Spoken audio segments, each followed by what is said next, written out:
We've been really excited about this webinar for several months because not only because of the speakers, but also because of the content and the real need for this work.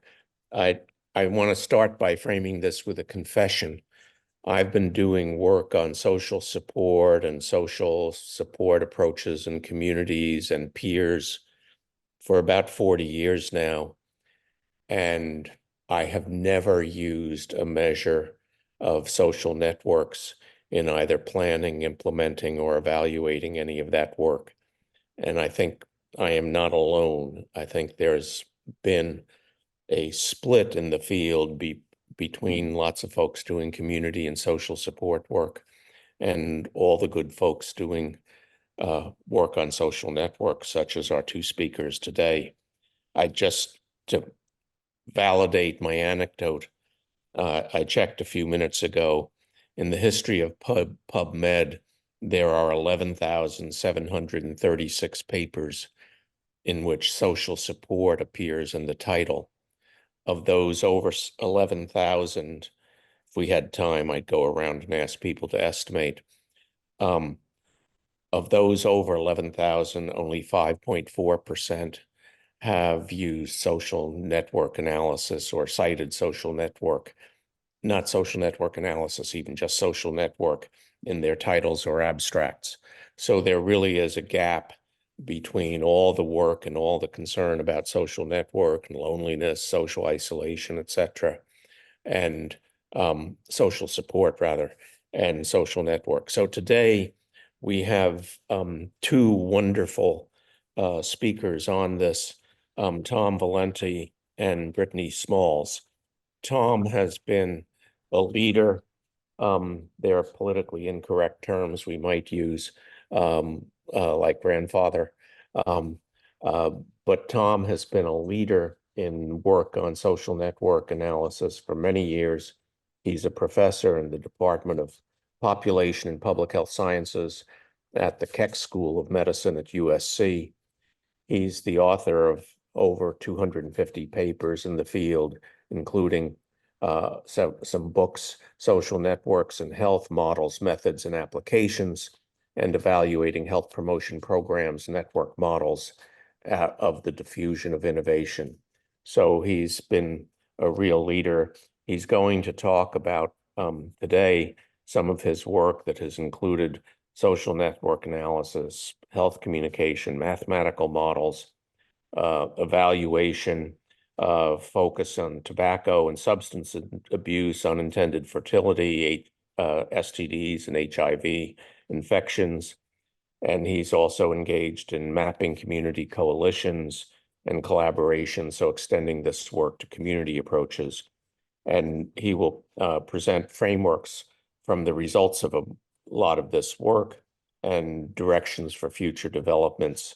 And then Brittany Smalls is an associate professor at the Department of Family and Community Medicine at the University of Kentucky and College of Medicine. She has a diverse background with degrees in anthropology, health services administration, health psychology, and health and rehabilitation. So she brings a robust set of perspectives to this work. Her research interests include health inequities, rural health, aging, and social determinants of health, with a focus on cardiometabolic disorders. Most of her work has assessed the role of social determinants of health on diabetes health outcomes, and especially focusing on social support and social networks. And she's recently received funding to look at diabetes self-management in rural settings, and leveraging implementation science, and social support and network approaches. So Tom Valente is going to go first, and then Brittany Smalls will follow, and then we've planned to include a substantial amount of time at the end for discussion, and I anticipate there will be lots. So welcome to this. Welcome, Dr. Valente and Dr. Smalls, and thank you for sharing this great work with us. Take it away, Tom. Great. Thank you, Ed. Thank you for that kind introduction. And I'm delighted to be labeled a grandfather of something. My advisor was Ev Rogers, who is kind of Oh my considered the goodness. grandfather of diffusion of innovations. And so my nickname when I was first coming into the field was Kid Diffusion, but I've now graduated to grandfather. So that's very cool. Well, And from in fact, I met Ev's advisor, who also did research on diffusion of innovation. So it goes back a long ways. So my goal here is really to just present some frameworks and provide a broader context in a way for the work that Dr. Smalls is going to present after me. And I suspect the bulk of the presentation will be her experiences in the field. But what I wanted to do is go ahead and provide some frameworks for methods of program intervention as well as implementation, just trying to sort of summarize where this field is and sort of where it's going. And I'll tell you, Ed, I got into doing social networks rather than social support out of pure ignorance.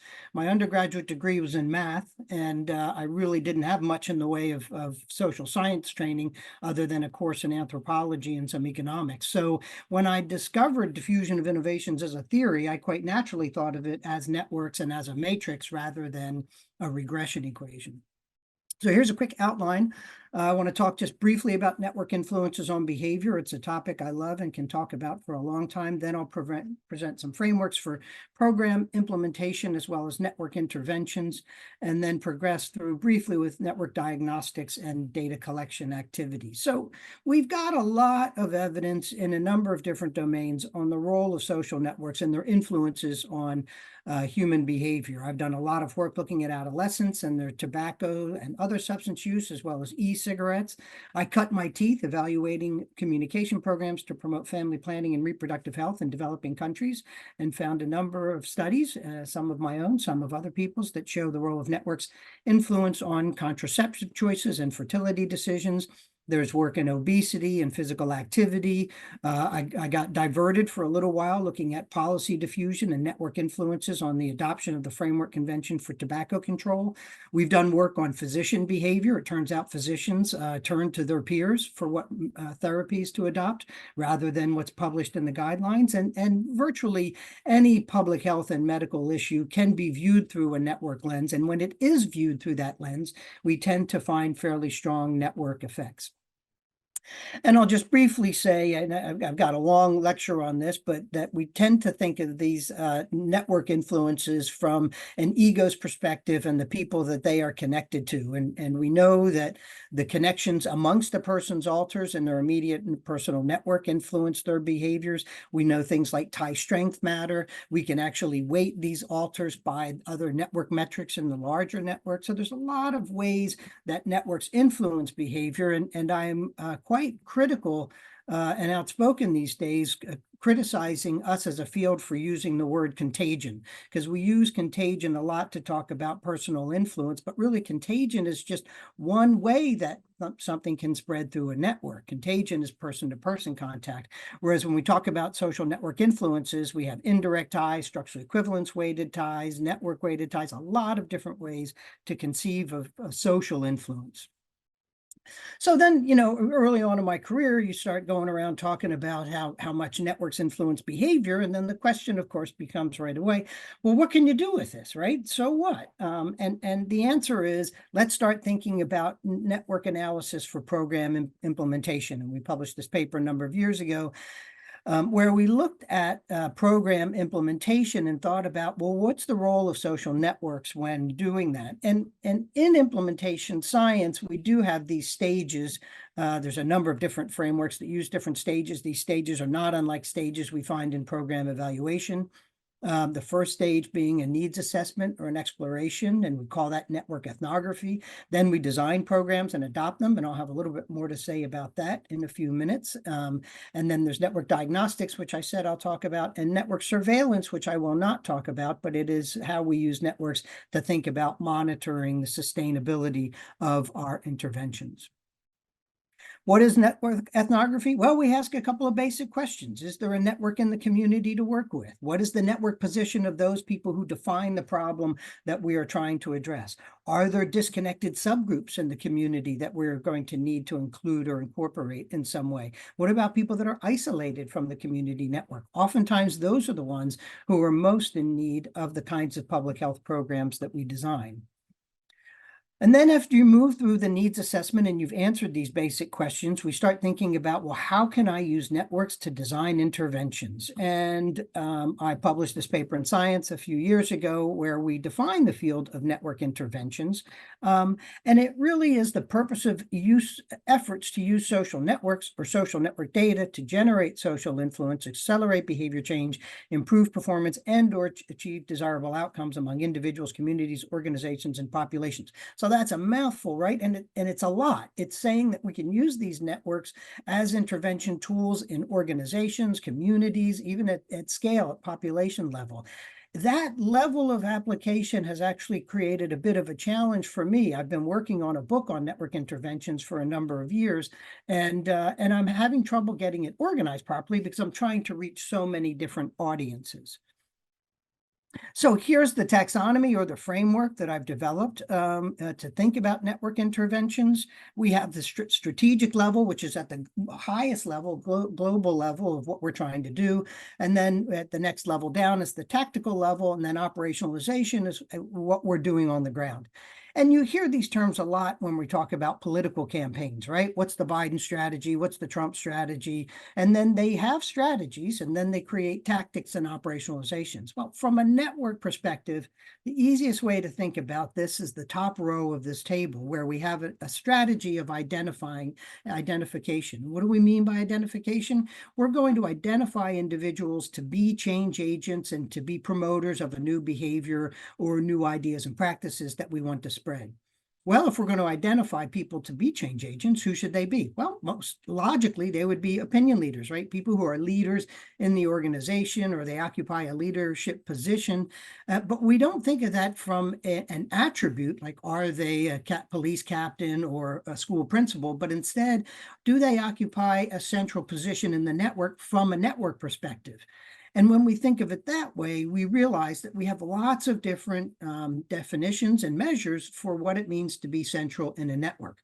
The most common way and the easiest and most intuitive way to think about that is the degree score, right? Which is a count of how often a person is named in response to a network question. So you go into an organization, you ask everybody who would they go to for advice if they have a question or a problem at work, and then you simply tally up who received the most nominations, and those who received the most are the most central. But we can also measure centrality closeness, which is those people that are the fewest steps from everybody else in the network, centrality betweenness, those people who lie on strategic positions in paths connecting others in the network. And we have dozens and dozens more of these. But again, the most logical and intuitive is the degree measure. So why do we use network identified opinion leaders? Well, it turns out this is the most typical network intervention. It's very easy to measure. It's intuitively appealing, and it has proven effectiveness. We did a review paper back in 2007 or 8 where I tried to classify the different ways that we identify peer opinion leaders in the public health field and found over 20 studies that had used this approach and found them to be effective. Now, these studies did not cite one another because they were located in very different areas of the literature. So one of the early ones was to use physicians in hospitals to promote vaginal birth after first C-section. And then you had studies of trying to get physicians to use aspirins to treat acute myocardial infarction, or to get individuals to practice safer sex practices in bars or in communities. And so the studies were spread across the literature. And I always make the comment that this reflects the fact that a lot of our research is funded by NIH, and NIH is organized by disease and organ, not by health and well-being, right? And so you'll get studies that are funded by NIDDK or NIA or NIDA that are using a very similar approach, but not realizing the commonality across them. Cochrane Review came out in 2011, and this was really strong evidence here where they looked at the published studies that have done randomized controlled trials using network identified opinion leaders. And it turns out that if you do that just that one change, you get a 12 percentage point increase in uptake in compliance or in behavior change. That is a huge effect. For those of you who do work in program evaluation, we know that a lot of our interventions don't do much better than 3 or 4 percentage points, and we're quite happy with that, right? So if you're getting 12 percentage points, it sort of says, every hospital in the country ought to be doing some form of this on a regular basis to get better practices adopted by their employees. We've run a lot of computer simulations and showed that if you simply start that diffusion process with those people high on bridging or high on in-degree centrality, you get faster and more rapid uptake of the behavior that you're trying to study. And notably, one of the things we also find in this work, which I won't go into, but we do find that the factor in simulations that really makes a big difference to diffusion spread is not only seeding with opinion leaders or people in strategic positions, but also the distribution of individual personal network thresholds. Why are opinion leaders so effective? Well, here's a typical network diagram from one organization. And if I take the top 5 individuals from this network, they receive 37.2% of the incoming ties. Or if I take just an average selection of 5 randomly selected people and seed them as the first adopters, they're only going to receive 10.5% of the incoming ties. So what happens is once those opinion leaders adopt, they are generating a lot of personal influence among other people in the network. And that gives us the uptake and diffusion that we see once opinion leaders adopt. I've just this table here is to illustrate there are lots of different other kinds of network interventions I won't go into detail on, and people are starting to develop even things outside of this taxonomy and other ways to operationalize some of the concepts here. So after you've designed a program, many of our programs are designed to work with people in groups. And so we developed this approach called the Network Diagnostics Toolkit. This was done with work with Sabina Giselle, who's now at Wake Forest University, and Sherry Barkin at Vanderbilt School of Medicine. And what we did in this study is we decided that in these group-based interventions, we were going to take network measures at strategic points in their evolution. And then we would do a breakdown of different network measures, give this information to the interventionists and say, hey, this is a diagram of the network. These are the indicators that we have. These are the suggestions that we make in order to increase the cohesiveness and the interactivity of the folks in the group. And the interventionists loved this. It gave them a nice solid guide on what to do. And a couple of other research groups are now using this in the field.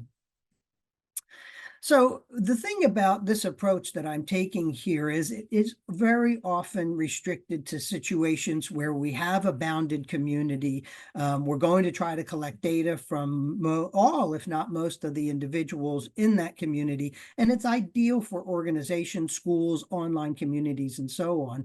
But what happens when you go out into the community and you want to try to do things in the field where they can be scaled, where they can have a bigger impact on folks outside the community. And when I teach network analysis, one of the first things I teach is this table here, which describes the different kinds of network data that we collect in the field. And as Ed pointed out at the beginning, we have the standard survey questions, these typical social support questions, which are a network measure, but not normally what we think about when we think about networks. And what I've been talking about is communities where we can get a census of the whole community. We have a bounded a boundary around that community, and we can collect these different kinds of network data quite easily and use them quite powerfully.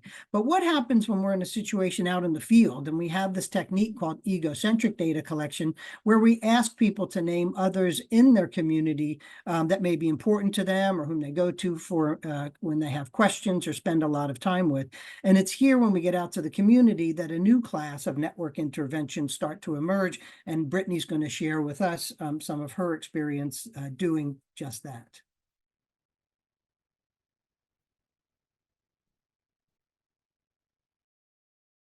Awesome. Thanks, Tom, for that. I am going to now share my screen to provide some applicable applicability to what he has just shared. So thanks already, Ed, for providing an introduction for me. So I'm going to share with you guys about using social networks to leverage social support to promote diabetes self-care in rural residents.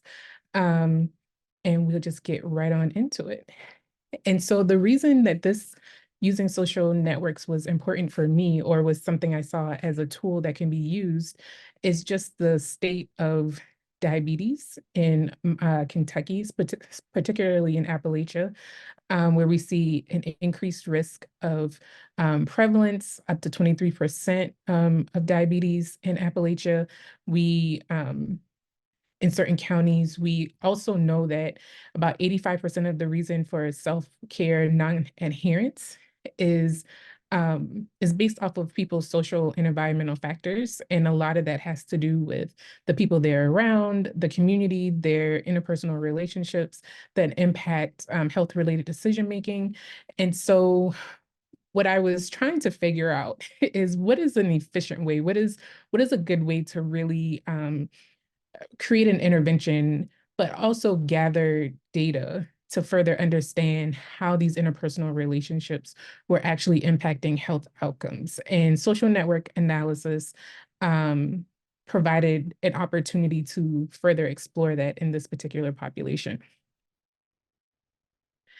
And so why social network interventions? So the National Institutes of Health has recognized that the lack of research in how the social environment in the form of networks, groups, neighborhoods, and communities impact individual health behaviors, and have encouraged researchers to address these gaps in knowledge. And so I think that's a big thing. If you aren't familiar with the statement by the Office of Behavioral Health in social science research at NIH, I would say check it out, because they have a lot to say about the influences of health, or the influences of relationships in the environment on health and health decision making. But the other part about this too is, social networks is, the interpretation of the relationships of interpersonal connections that people have, or at least that's one way to look at it. And so it's an innovative approach to understand how health behavior, disease, communication, and dissemination of information, how all that works and how it can work in a community environment. And so, again, another reason why I have kind of latched onto social networks and social network interventions. So I'm going to talk to you all about two projects that one that just wrapped up, is the first one I just wrapped up recently, like last month. And then there's one that's ongoing. And so I just want to kind of give you all a flavor of how one can apply social networks to research questions for health behavior aspects. And you'll start to see where some of the things that Tom just mentioned, as far as program implementation and some of the taxonomy, you'll see it woven through these two presentations. So this first project was my K01 grant, and I had three main aims.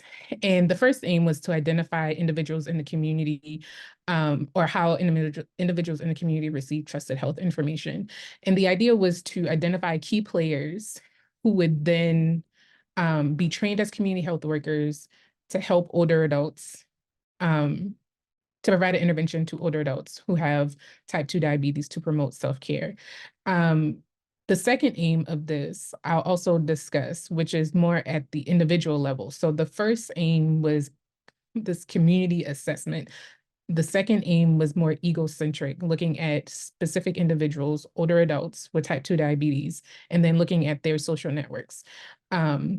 And then, like I said before, ultimately the idea was to have these key players provide a health intervention to older adults and someone within their egocentric social network. And all of this is couched under social support, right? So I'm using social networks in this particular situation to help leverage social support. So aim one, what we set out to do was we went into the community and we asked folks who are 18 years or older to participate we proposed to do a snowball method for trying to identify individuals who, you know, to be part of this study. But what we found out was that we couldn't do that, mostly because of COVID. Happened right in the middle of my case. So almost a year and a half, 2 years, I was not able to really get out and to recruit. And so what we did was we found a community liaison who was able to do outreach and identify people who could help us collect this data for the first aim. Oops. And so we did a name generator. So we asked each seed, each person who was recruited to please identify 3 people in your community who you trust and who you can go for reliable, good or reliable health advice.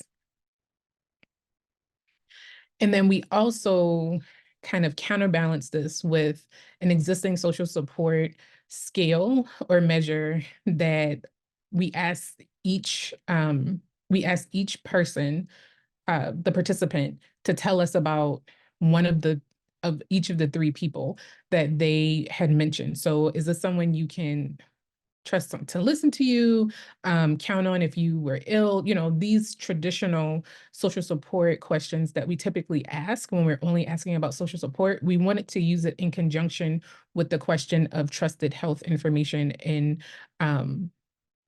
see what we said, see what happened. And so and then we also asked people about the amount of contact they had with each person and the average number of days in a week that they would speak to that person. This also helped us understand the strength of the social support that they are describing when they mention person 1, 2, or 3. We also asked them about the frequency that they spoke to that person about a healthy lifestyle, and the value of that information, which we thought was really was going to be a really interesting component to ask, because we can all talk about healthy things and the things that we need to do, but when we're having these exchanges, do we find value in those exchanges? Because that also can tie into or influence whether or not you will actually use that information to implement change in behavior. And so we also asked people to tell us, of the 3 people that they mentioned, we said, well, tell us what their role is to you. So are they your partner, your sibling, your cousin? Is it that they're part of your social club? Like, how do you know this person? How did you first meet this person? And so that also gave us indication on where key players may be located or found. And so where we end up is preliminary results. And so these results are not, this is a portion of the sample, preliminary, just as the title indicates, as I indicated. So just 68 people are included in this particular analysis. And this is just the characteristics of those individuals. Most of them were female, average age about 43. Most of them were either separated, divorced, or widowed. Even almost evenly distributed insurance status, and most of them were employed in some degree. And so what we found, when you look at this particular table, the scoring is out of 100. So we found that a decent amount of people said that they feel like they have someone they can count on when they're ill. And so this shows us that there's just a general overall sense when you're thinking of a scale from 0 to 100 that most people felt that they had some sense of social support in these key areas.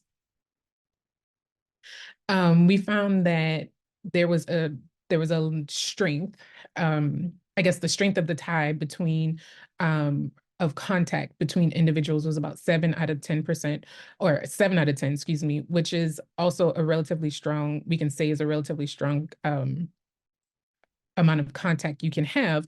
The average number of days per week was about 3.5 days per week, which, depending on who you are, you may feel like that's that's a decent amount of communication, or you may feel like that's not enough.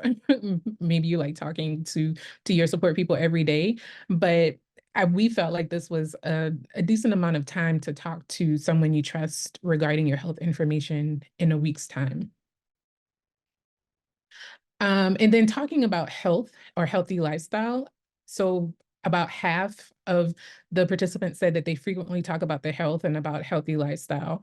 And almost half, right about half as well, felt that the information that they received was valuable. I also want to point out that almost a third of people indicated that they did not frequently speak about or talk about healthy lifestyle information with people that they named who they felt they could trust for health related information. So we thought that was interesting. I still think that's interesting, and want to kind of explore that more, because you would think that if someone said that or indicated someone to be a source of health, trusted health information, that their conversations would reflect that. And so this also shows the landscape of the type of relationships of the individuals that were mentioned in these egocentric, well, in this egocentric portion of the assessment. And so a lot of these were friends and other medical professionals, which for us was very interesting to note, because we're talking about rural Appalachia, where if you had asked us before data collection, we probably would have thought that it was going to be more family members, and also faith-based leaders who were having the most influence or were considered people who would be trusted for health, be sources of trusted health information. And so this is just an example of some of the networks that that came out of that data, just to give you all a visual of that information. And then again, we asked people to name up to 3 people, but some people could not name 3 people that they felt were in their life that were sources of good health information. So this gives the breakdown. Most people were able to name 3 people, but you see the distribution that, I mean, one person said they had nobody. So these are things to also keep in mind when it comes to health behaviors. And so this is putting all of the networks together that we came up with. So going back to our methods, we did a name generator, which means that we asked people to give specific names, first name and last initial. And so we were able to link these egocentric structures together to create to get a glimpse of the community. And so as you see on the right-hand side of your screen, that these red blocks indicate people who were named multiple times. So these were people who are connected, named multiple times, and can be considered key players in their community. Alternatively, if you look to the left of your screen, you see that there are several people who are not linked at all.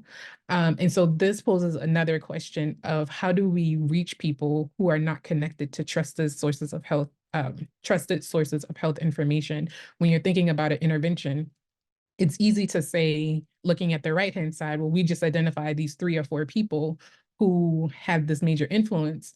But when you look at the left-hand side of the screen, it's like, well, how do you develop an intervention when individuals are not connected in a way that seems meaningful?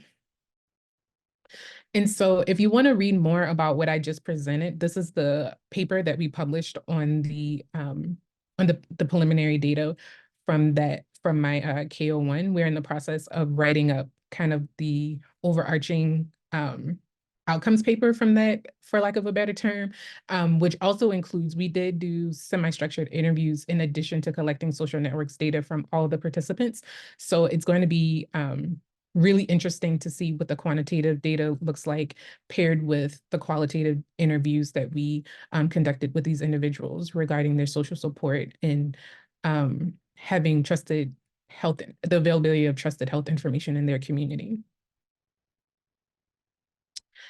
And so the second part was to identify individuals who could, you know, help older adults with their self-management and who can partner with them to form a dyad to receive an intervention. And so again, we asked a very similar question of the older adults, in particular, to identify 3 people who you trust and you feel like you can go for reliable health information. And for this particular group, so far, we have 40 individuals to look at their data for this presentation. Most of them are female. They're about 64 years old.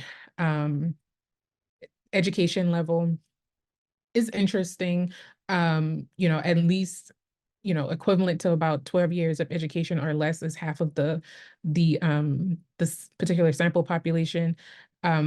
Most of them are married, insured, and have the distribution for employment is almost evenly distributed between being employed, unable to work due to or disabled, as well as retired. And so when we look at this, you will see that the social network, the scale, the survey that we used to like I said, counterbalance what we were asking from the network side of things, you'll see these numbers are way higher than what we saw at the community level. And so it's encouraging to know that older adults feel like they have people that they can rely on. This could also be due to the type of environment. Appalachia, it's very self-preserving, a lot of social cohesion there. And so, and for the most part, older adults are well respected. And so people tend to check on them and want to make sure that they're okay. So, but this was very encouraging to see for our older adults.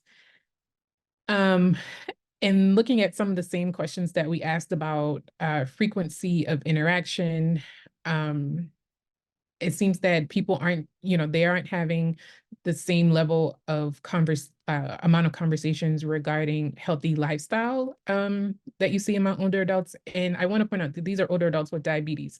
So this is, health should be something that people, I would think, would want to check on and see how grandma or grandpa or whoever, is doing. But this is not part of the conversation, even though older adults say that they trust these individuals, or these people are sources of good information, healthy information. But whatever information is shared, it is seen as being more valuable than not. So that's still encouraging. And then going to the types of relationships that these individuals have, most of them are friends again, which is interesting. Sibling or parent, which is also interesting when you think about older adults and how we are defining older adults, which for this population is anyone 55 or older. So technically we could still have a parent around who may be in their 80s or so, who is able to provide health information or have conversations with the participant who is their child. And so the last study I want to talk to you all about is a intergenerational study. I call it a family-based study that we're doing, and that's funded by the ADA. And so the idea behind this, we use social networks in a different way.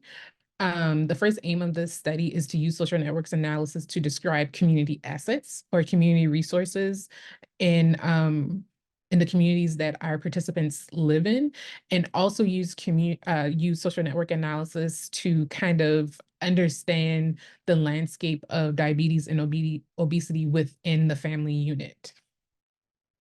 So almost like doing a family tree, sort of. And so this study is very, very new. We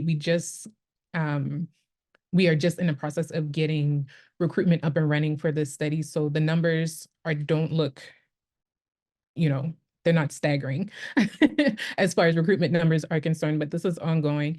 And so just talking about resources that are available. So the number of people who knew of all the community resources that were in their area were 3.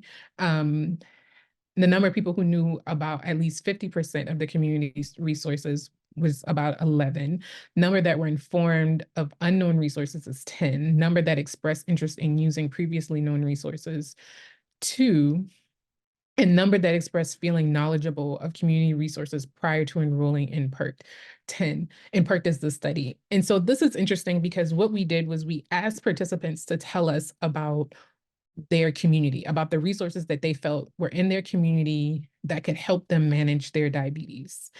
And then what we did was we went and we used like Google Maps and looked for specific community resources that were health related that could complement diabetes self-management. And we kind of did an overlay to see where they were places that they said that they were aware of and places that they were not aware of, and helped them understand and use that as a tool to help people understand, yes, you're right. You don't have a lot of resources in your community, or no, you have more resources than what you think you have. And this was also a tool that we used in addition. We paired this kind of like assessment, community access assessment, with medical nutrition therapy, which is part of our intervention for this particular study. So it becomes an amazing tool for my registered dietitian to be able to use during those interactions when people are saying, well, I don't have resources or I don't know how to do this. We create not only a nutrition plan, but we also help create a physical activity, healthy lifestyle plan that makes sense for the resources that are available in that participant's community. And we get the household involved as well. So anyone living in the home can be part of the intervention and in the process. And then we also wanted to understand people's links, like people's familiarity or the extent to which diabetes and obesity runs in the family per se. And for us, this was important, or for me, this was important to understand because that also plays into people's attitudes and behaviors towards diabetes or obesity. If you see it all the time and you think it's a normal thing and you think the progression of disease is normal, is just part of life, there may be challenges for behavior change. If it's something that maybe it's not, in your family and you might be the odd one out or something like that, then maybe you don't want to be the odd one out and you want to figure out a way to to address your diabetes or to address obesity. These are just hypotheses. These are just my rationale for including these as part of my intervention. But I think it's going to be really interesting to see as we continue to collect the data, how familiarity with diabetes and obesity actually how it may or may not influence people's commitment to the intervention and seeing differences in lifestyle and clinical outcomes at follow-up periods. But this is also, in the same breath, this is also why we chose to do a family-based intervention, because if someone in that family has diabetes, luckily, the likelihood of someone else being at risk or also being diagnosed with diabetes or obesity is high. So bringing in the whole family, working together to educate and hopefully change what people consider to be normal behaviors and attitudes towards their health, and get them to do things that are that'll promote health behavior change and promote healthy lifestyles and just change the whole dynamic of how people think about things in this community that's very isolated. So you really have to think about, how do I reach people in a way that's going to be meaningful? And so I believe that collecting this data will be helpful and insightful when we start analyzing it. And that concludes my presentation. So I think Tom is going to open it up for questions. Thank you all for listening. Thank you so much, Brittany. That was really, really terrific. And I'll just share briefly, there you are. I'll just point out that I think what's really, in addition to the amazing findings that Dr. Smalls shared with us, I'll also note that she's sort of combining some of these different network analytic data collection techniques, egocentric data, but then she was able, because they had the first names, turn it into a sociometric sample and look at the whole network, and then collecting organizational data provides the opportunity to do two-mode bipartite network analysis. So there's a lot of strengths there. And then I was encouraged to just share with folks that there are a couple of resources, and we can certainly provide lots more resources in terms of how to get introduced to the field of network analysis. Some people like this Social Networks and Health book. I'm rather proud of it myself, and it needs a new edition. That's not coming anytime soon. It's a good book, everyone. It's on my bookshelf. Yeah. And you can get it cheap on Amazon, right? So, okay, and so I will stop share as soon as I can, and open it up for questions of either of us. If people have questions they want to share. I noticed there's a couple in the chat, and I can address those first. So one is, this is really cool work. Well, thank you so much. We love doing it, and we're really proud of ourselves. Node characteristics centrality are often highly dependent on the edges in the network. Indeed, it's the edges that enable us to determine how a node is central or not.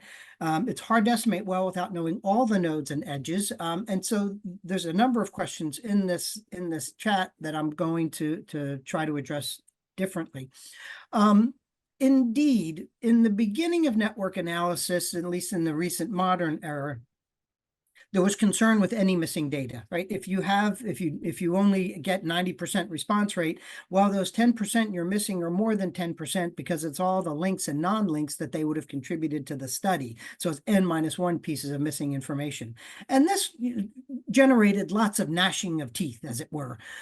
So we did a study back in 2003 where we determined what we tried to figure out what's the effect of missing data on the robustness of centrality measures. And it turns out that some centrality measures are very robust to missing data. We showed that in-degree centrality was 80% reliable, even at a low response rate of 30 or 20%. And so you can still use network data for interventions, even if you have a lot of missing data. And one of the reasons I promote using in-degree centrality to identify peer opinion leaders is because of its robustness to missing data. So how do you gather this data at scale? How do you decide who to include and exclude from the network? Indeed. So generally, as I was saying in a lot of my remarks, I was thinking of settings, schools where you have a bounded community, organizations where it's closed, online communities that may only have 10,000, 20,000, or 100,000 members. But increasingly, folks in the big data science world are using things like Fitbit to collect data and get data on tens of millions of nodes with hundreds of millions of links and able to analyze them. Just last year, folks reported on a study done using LinkedIn, where they randomized 50 million LinkedIn users to different conditions and showed support for the strength of weak ties theory. So with new tools, and the phone being a very good one for this, right? People starting to look at mobility data and other kinds of interaction data, we can go to scale with these networks and these network interventions. We've done studies on Twitter with, tens of millions and or more nodes. And so it is possible to go to scale with those. But indeed, deciding on the boundary is an ongoing theoretical concern. So, and then the question continues, I imagine people in a geographic area have connections outside that area, which may affect their true centrality. And how do you decide where to draw that boundary in essence? And in fact, in the classic network diffusion model, it is people having contacts outside of a community that learn of new ideas and practices and then bring that new idea or practice to within the community, and then it spreads within the community. So there's what was hypothesized many, many years ago by Elihu Katz and Howard Lazarsfeld, that there's a two-step process, a two-step flow where ideas come from outside and then diffuse through the inside. So that also highlights the need to understand bridging, because oftentimes people that are high in bridging are connected to communities outside the focal one, so can then be vehicles for disseminating information. And with that, I will stop there. Yes, Brittany. Can I jump in a little bit? Indeed. On the the last part of that question about how do you decide what areas to remain or which people in that area to include versus exclude, or just the domain, the region, because that was one question that I had when I was creating the second study that I was telling you guys about, where we were trying to figure out resources, right? So a lot of these communities are isolated. They're in Appalachia. Some people have the ability to go to and fro, and they have the resources in a car to drive 2 hours to Lexington, where we are, or to a closer, larger community, maybe not all the way to Lexington. And so there's the ability to have this transference, to have these bridges, right? And so when we were thinking about conceptualizing the second project, we said, well, what is really important? We wanted to know what people had at their fingertips, per se. And at your fingertips is 5, maybe 10 miles from your home. And so that's what we did. So we restricted, when we were asking people, the specific question we were asking about their resources is, we said, within a 10-mile radius, what do you have available to you? Because even if you don't have a car, you probably can convince someone around you who does have a car to take you within 10 miles of your home. And so that becomes your fingertips, where it's truly accessible to you. So I think thinking through your research question, thinking through what the essence of what you're trying to accomplish by your research question by using social network analysis really informs how you start to measure your networks on the back end, and what's going to be important elements of those measurements that you want to take away from your project. And I think that's the beauty of network analysis, is because you can basically make it what you need it to be to help you answer the research question that's before you. But that's also the frustrating thing, and why people look at it with a little bit of skepticism, because, when I write grants, people are like, well, what is your hypothesis? And I'm like, well, it's not a hypothesis-driven test. It's like an exploratory test. We're trying to see what's happening, how people are interacting with one another and interacting with the environment around them. And so I think it's beautiful and messy all at the same time. And to do social network analysis, you have to embrace both sides of it. So those who are type A personalities, me included, you kind of have to let some of the perfection and the neatness go to be able to appreciate what it has to offer. Brittany, those are great comments. And indeed, NIH reviewers hate any kind of uncertainty, right? They think we actually know everything and it distills down to one simple hypothesis. Sometimes network analysis is quite descriptive, and people will poo-poo descriptiveness. But I say oftentimes some of our most profound science is descriptive, right? We physicists don't run experiments on galaxies. Let's assign one galaxy to an intervention condition and another one to control. They observe and make conclusions based on observation. It's true for a lot of the basic sciences, and that can be true for networks. But then, of course, it can expand all the way to the field, where we're doing field trials, randomized control trials out in the community. And so network analysis scares some people because it can be profound, and it is a different way, as you said, of looking at the world, and sometimes requires new tools and new training. On the other hand, it can also be quite simple. Who are your closest friends, and how do they influence your behavior? That's critically important. And when we look at influences on behavior from a socio-ecological perspective and throw a lot of variables into a model, it turns out what your friends do and think, or your close contacts do and think, or your family members do and think, have a profound influence on people's behaviors. It's just the way it is. That we're human beings. We've been, evolved over a long time to be in networks and to survive by listening to our networks. There's a second question, which I think is for you, Brittany, more or less. It's, how do you decide on the frequency, quantity of contact as the proxy for tie strength, as opposed to other measures that are used, like resources exchange, shared identity, shared neighbors, and so on? To be honest, it really depends on the research question. Like, I think if your research question is more tied to, you want to know how people are exchanging resources, how they are thinking about shared identity, those types of things, you create questions surrounding those concepts to ask people. and then you receive that information back. Again, this is part of the messy part about social networks because there are no standards. There's no right and there's no wrong.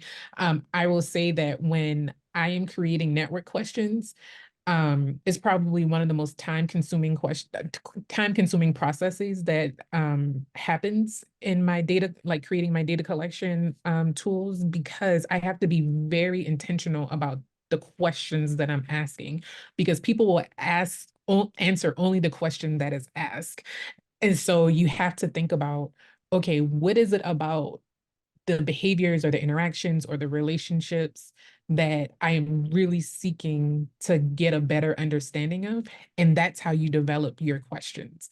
And I chew on questions, marinate on questions, send questions out to people who are not part of the study team and say, if someone asks you this question, what type of responses would you get back? Because you want to make sure that what you're thinking about and what you're seeking to understand, you're actually asking. And sometimes as researchers, we don't do that well.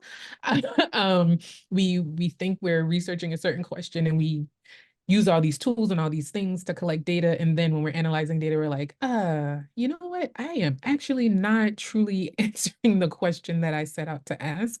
And if you do that in network analysis, you are really up the creek without a paddle. So, um, so that's probably the most time-consuming parts, is really asking myself, what's the question? What's the thing I want to answer? And what are the questions that are going to get me the answers to help me better understand the problem I'm trying to solve, for lack of a better term, better way of saying it. So I don't know if I'm answering your question appropriately, but these are the responses that are coming to my mind in Yeah, response to the questions asked. I think that's great. And I think there's really good advice in that we do a lot of qualitative work with our network analysis because we're trying to understand deeply what's going on to a community. Having a qualitative component, having an ethnographic component, whether it's full blown or not, is often part of it. I did a lot of research on adolescent influences on substance abuse, as I mentioned. And of course, I talked to my kids as they were going through middle school and high school. So, when you think about your friends, who are your closest friends? And did you name your closest friend first? And one of them said they did, and the other said they didn't, which is like, why would you not do that, you moron? So, and we are learning as we go along. Our traditional psychometric training is we have a scale, we do factor analysis, confirmatory factor analysis. Hopefully we get good eigenvectors. Yes, we got a great measure of this or that and the other thing. Network analysis, we don't have those standard kinds of ways to assess validity and reliability, though we're working on them. And I have some slides on the validity of our network data that I could share at some point. So we're working on these things. It's just a slightly different way to consider the question. And Ed, I'll turn it over to you. Well, no, I just want to interpose for a second here. First of all, I wanted to thank you both before folks start to leave. This was absolutely spectacular. I also wanted to credit, I neglected to mention at the outset, that this has been a presentation of the Michigan Center for Diabetes Translational Research, and within that, the UNC Michigan core on community, family, and peer support interventions. And my colleagues in that include Daphne Watkins at Michigan, and Jamie Abelson at Michigan, my colleague here at UNC Chapel Hill, Pat Tang. And actually, I wanted to throw a question to both of you, and I don't know whether this will be annoying or one that you've answered so many times that you're tired of it. But as you were talking, Tom, about opinion leaders and using opinion leaders within groups, it occurred to me that in community approaches, a lot of our subtext is trying to get everybody involved and empower everybody. And to what extent does focusing on opinion leaders or nodes run the risk of reinforcing existing stratification rather than broadening participation and engagement? I'm sure you have an answer to that, but I wanted to raise it for you. And then maybe there are some other questions from folks in the group too. I do have a response to that. I think it's a great question, right? And we know from a long history of communication research that oftentimes when we introduce new technologies, we accelerate gaps. Existing inequalities become even greater, so-called cap gap or other kinds of measures for that. And in the network ethnography approach, when I was talking about our social networks for program implementation, that first stage of network ethnography is designed in part to make sure that we aren't overlooking subgroups or communities that are not necessarily part of the core system, and that we aren't reinforcing the existing inequalities by focusing on that. Community-based organizations oftentimes feel very confident they have the pulse of their community. They feel like they know it. But we know from network research, we have this thing called the horizon of observability. That is, we are pretty well aware of our immediate network, only marginally aware of the friends of our friends, and we can't see it all 3 steps out into the network, right? So we're very limited in our ability to see far, no matter who we are. And so I think it's well worth understanding that the opinion leader approach is only one approach, and that there are other considerations, both at the needs assessment network ethnography stage, but also thinking about using bridges or low threshold initial change agents rather than peer opinion leaders. It's not the only arrow in our quiver, as it were. And Brittany, I'll turn it over to you if you want to add to that. I don't know if I have anything to add to that. Um, if I think of anything more, I'll definitely share, but not off the top of my head, I would say. All right, I've got a question in the chat. Question for anyone who knows. Are there publicly available data sets that have both offline networks and information about how information or behaviors have diffused through that network over time? I am aware of only 2, the Ad Health Survey and the Banerjee et al.'s India Microfinance Study. Curious if there are any more. As a researcher who can't really do a lot of primary data collection, but is interested in networks, I would love any leads on this, since it's sometimes hard to search for data.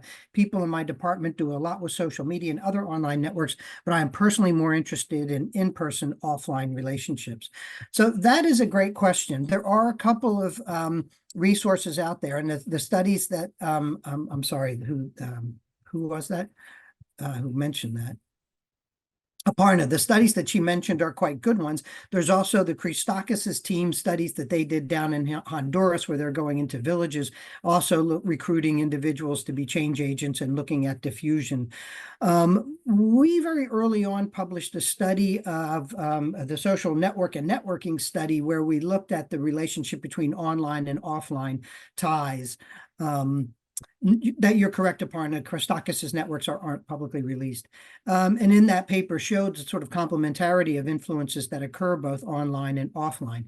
Now, let me make a confession. At the turn of the century, I was so doggone excited about the advent of social media. I thought, oh my gosh, we are going to be able to do so many great network diffusion studies because we have these people in networks and stuff is spreading through them. But it turns out that the network and what's spreading on the network are kind of they're contaminated, they're co-occurring, and so it's hard to use that sort of classic diffusion model that we see in other settings. So it's hard finding great data for this. Now, there is a website that Dan McFarland at Stanford University runs, where he has hundreds and hundreds of studies that a publicly available network data set. So that may be a place to look to find the kind of data that you're looking for. And there's also there's also a SOCNet listserv sponsored by the International Network for Social Network Analysis that's quite active. You can pose questions on that listserv, and people may have data or thoughts that they can share with you regarding that question. And I'll open it up if anyone else has something to contribute. There it is, Snap, nice. Yeah, I have a kind of maybe a basic question, and it's about the stability of social networks. And when you do one of these initial assessments and mapping, the time that you have to act on that network and to do interventions on the network. I assume different types of social networks have different stabilities, but how do you measure that going into it, or you kind of Is it the age of the participants, the isolation of the participants? How do you measure that stability to act on it? So that's a great question, and there are some studies on network stability. One of the things that we find, for example, in a new situation, like people are just coming into middle school or high school or joining an organization, there's a lot of instability at first, and then it settles down into a very regular structure. And again, it depends quite a lot on what kind of networks and what kind of settings we're talking about. In organizations, when we ask people who they go to for advice, that's a relatively stable kind of relationship. There's not a ton of turnover there. In schools with kids and friendships, we see somewhere around 20-25% of turnover year by year. But again, that's not a lot. People, they'll have about 5 friends over a year, they'll drop one and make one new one, but not a ton of instability, as it were. The other thing that we observe is when we do see changes in networks, we tend to see changes in the individuals who may swap positions, but not in the overall structure. So when I'm dropping a friend, I'm replacing it with a very similar friend, that kind of thing. My networks are relatively stable, mostly aging Italian, Irish guys with academic degrees, that kind of thing. I'm being facetious, but you get the point. Yeah. There's a lot of Yeah, homophily in networks, and they tend to be somewhat rigid. Yes, Brittany. no, I was just going to basically co-sign what you're saying, because at least in the population that I'm working primarily with right now, older adults in rural communities, they're not going anywhere. Yes. Like they grew up there, they stayed there, or they grew up there, they left and they came back and they're just hanging out at this point.